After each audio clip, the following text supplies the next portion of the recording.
Hello there and welcome into another edition of the SAU Football Coaches Show. I'm Daniel Gallegos from MuleriderAthletics.com, joined alongside Defensive Coordinator Josh Lawson.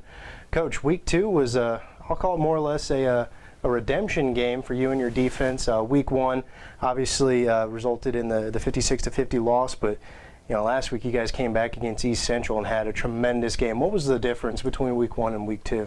I think the biggest difference was the attitude that our kids came out and played with. We talk a lot from day one of camp. We talk about attitude and effort. I'm a true believer that the good Lord only allows you to control 2 things in your life 100% of the time, and those 2 things are attitude and effort. I feel like I did a poor job as a coach going into that first week, making sure that we practiced every day with a great attitude and a great effort. And that's something we challenged our kids to going into week 2. And we told them, you focus on your process and what it is that we have to do, and don't worry about the end result. And I think they did a great job of that. They played with great attitude, they played with great effort, and I think the end result is what came of that. Yeah, you talk about the end result. It was a tremendous end result for your defense. You guys came away with 6 turnovers. It's the most turnovers in a game since 2006. But that game, SAU did not win. Obviously, come away with the big 50-16 win. Just talk about your team's ability to come away with those turnovers and how that affected the game. The big thing, what that came from, in my opinion, the biggest thing that came from is we talk about 5 parts of our process. And what the process is the process is a series of actions that we take to get a desired result.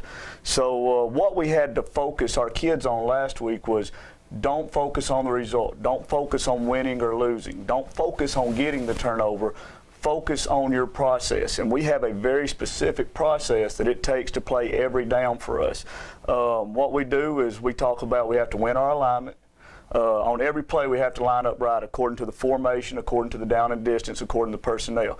We have to win our assignment. Everybody has a different assignment in the run game, in the pass game, according to the formation and down and distance. So we have to win that. Then we have to win our technique. Everybody's taught a different technique, whether you're a defensive lineman, a linebacker, or a secondary guy. Everybody's taught a different technique for different plays and different calls. And then the last 2 is, like we've already talked about, the attitude and effort. And so we really focused on those 5 things all week and talking to them about, don't focus on the result, focus on the process. And if you take those steps, those actions towards that result that you're wanting, you don't have to look at the scoreboard. You don't have to look at how many turnovers or interceptions or block punts you have. They're going to be there because you're going to get the result you desire. On an individual basis, Mark Spate played in his first game here in that second week, gets Conference Player of the Week, forced a couple fumbles, recovered another one. So he had a tremendous impact on the game. What does he mean for that defense? Mark Spate's a guy that has tremendous effort in everything he does. When he steps on a football field, he truly has a love for the game. There's a lot of people who talk about they love the game, they love their sport. Mark truly does. Mark comes out there and he plays lights out all the time. He knows he messes up sometimes, but when he feels himself mess up, make a mistake, he tries to correct it immediately, and he plays with such energy that even when he does make a mistake, he sometimes still makes the play and makes it correct. But another reason Mark was able to make those plays, and a guy who's not getting some of the credit he deserves, Tate Mustin and Sam Cowling, those 2 guys, they came out there and played a great, sound football game, which left them no other choice but the ball ended up on Mark's side, and then Mark was able to make the plays. And then on the other end of that, our defensive line did such a good job maintaining gap control and doing their job that a lot of times the ball ended up just coming to Mark. But with all that being said, Mark's just a tremendous player. I honestly believe he's probably one of the top athletes in our conference, definitely one of the best linebackers in our conference.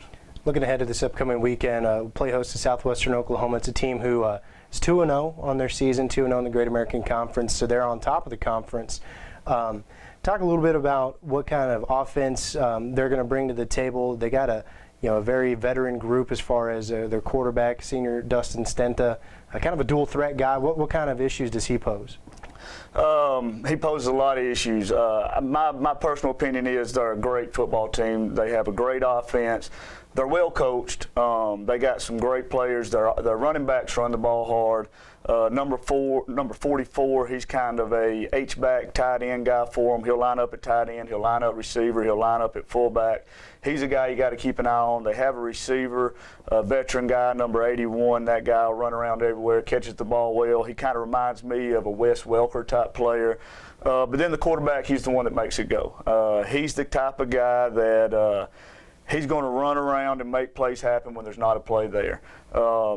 To me, he's a Johnny Manziel, for lack of a better word. He's a Johnny Manziel type player, but he seems to have a lot of humbleness about him, and he seems to have a great attitude. And so we're really going to have to do a great job of keeping him in the pocket and making him beat us with his arm, which he does have a great arm, so we'll have to do a great job covering. Well, thank you very much for your time.